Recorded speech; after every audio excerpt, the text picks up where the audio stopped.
Aboard the aircraft carrier Kearsarge, prime recovery ship, the excitement is electric. A notable mission beginning for Helicopter 51. It will carry out the assignment of dropping frogmen into the Pacific some 4 miles off the bow of the Kearsarge, where astronaut Gordon Cooper will come down in his capsule after his 34-hour ride through space.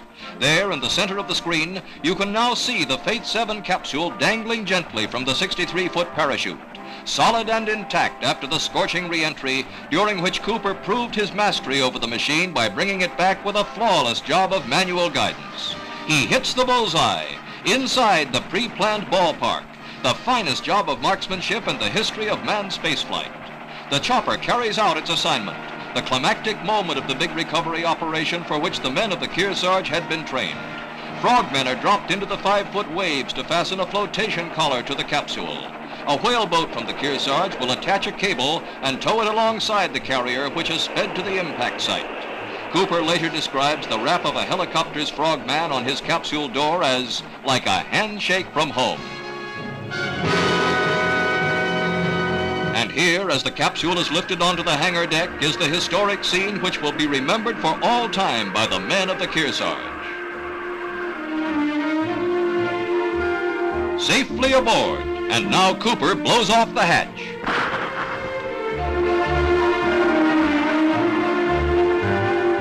Here he is, 22 orbits, 34 hours, 600,000 miles, safe and sound now, experiencing dizziness for about 15 seconds. The explanation is simple.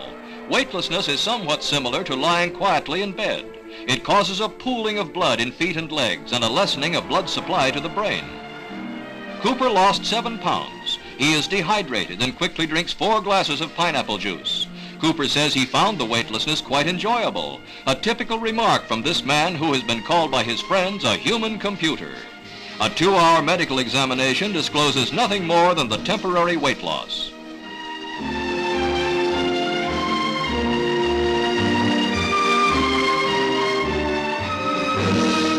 The Air Force Major enjoys Navy chow while the Kearsarge plows along at 25 knots toward Hawaii. The 50th state has a big welcome prepared for an adopted son. Cooper met and married his wife Trudy while they were students at the University of Hawaii.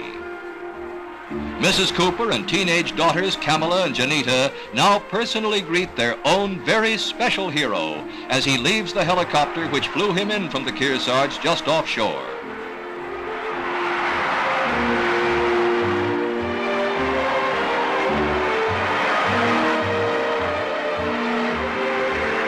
Leaving Hickam Air Force Base, the Coopers receive a tumultuous reception in Honolulu, which is only the beginning of a hectic and hasty period of travels and public acclaim.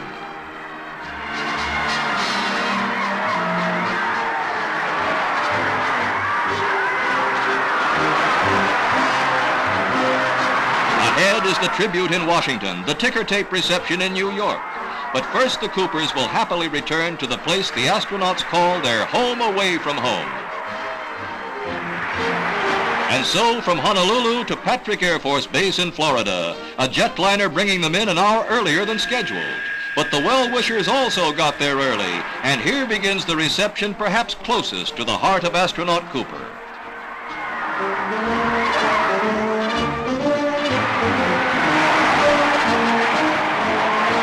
The route from the air base to Cocoa Beach is no Broadway or Pennsylvania Avenue. Yet along this 7-mile drive near Cape Canaveral, there is all the warmth, the pride, the grateful acknowledgement of a nation for one who carried the stars and stripes on a cosmic voyage without precedent in the nation's probes of outer space.